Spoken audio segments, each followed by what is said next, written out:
AM 560. The Answer. Friday, double-edged sword. Used to be a lot of fun Friday. Not anymore for me. I hate the weekend. So let's get it all in.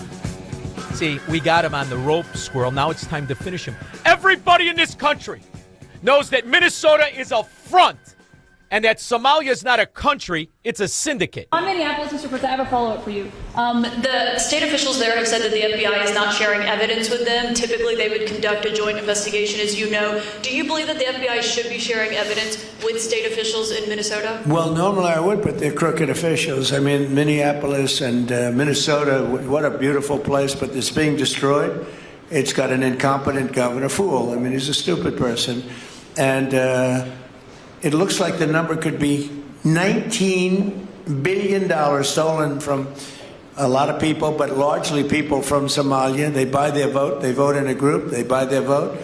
They sell more Mercedes-Benzes in that area than almost. Can you imagine? You come over with no money, and then shortly thereafter you're driving a Mercedes-Benz. The whole thing is ridiculous. So they're very corrupt people.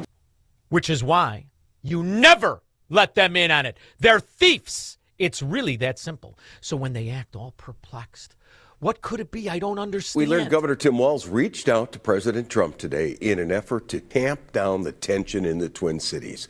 Chief political reporter Tom Hauser's live at the state capitol right now with the latest on that. Tom?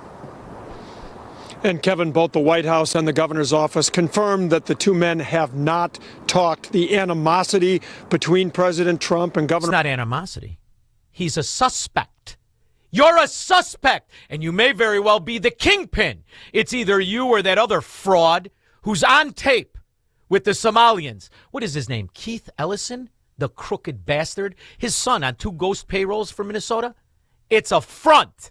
The Trump administration's decision to target Minnesota and the Twin Cities, flooding our streets with thousands of federal immigration agents, is not about public safety. It's not about fraud. It's not even about immigration enforcement.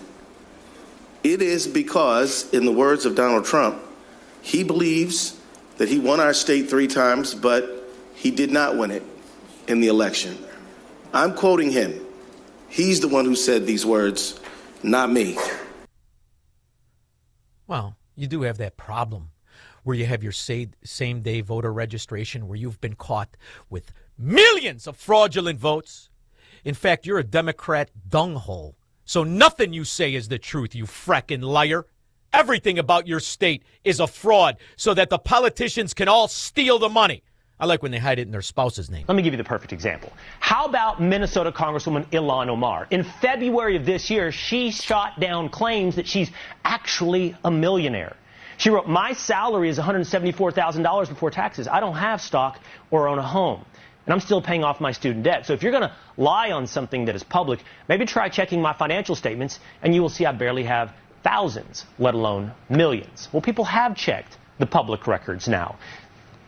Ilhan Omar apparently has a net worth upwards of $30 million, somewhere between $60 and $30 million. And get this, it's because of companies run and owned by her husband. Like Jacob Fry's wife, who was paid by the Feeding the Future scam artist Somalian pirates. That's how they work. Isn't that right, little Dick Durbin? How's your wife doing? Laying down, huh? You better stay off your feet with that weight. Who in 2023 had a net worth of $51,000. In 1 year, that $51,000 grew from $6 to $30 million. 3,500% growth in 1 year. She's an economic guru, like Kamala Harris. Tell us more. Having to stress and stretch limited resources. That's about a source of stress for families that is not only economic, but is on a daily level, something that is a heavy weight to carry. So it is something that we take very seriously. Smart, huh, Squirrel? Couldn't find their underwear for 17 years. John, Tinley Park. Hey, Sean, how are you? Aggravated. How are you? Hey, I love listening to you, but you get my blood boiling, too. I got half a Paisan in me, and I get going. See, you don't even have to work out anymore. You're welcome. No, thanks. My wife got her lawful permanent residency card a little over 5 years ago. So we went to the Schaumburg facility to get her driver's license. The young girl is asking her if she wants to register to vote motor voter. And me being hothead eyes on.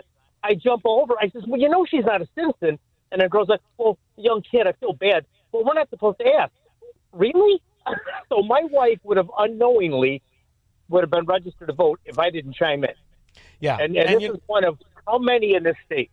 It's not that kid's fault that she's the niece of Daley or Alexi Giannoulias or some Democrat donor. Don't worry about it. It's not her fault. She's just doing what they do, stealing elections.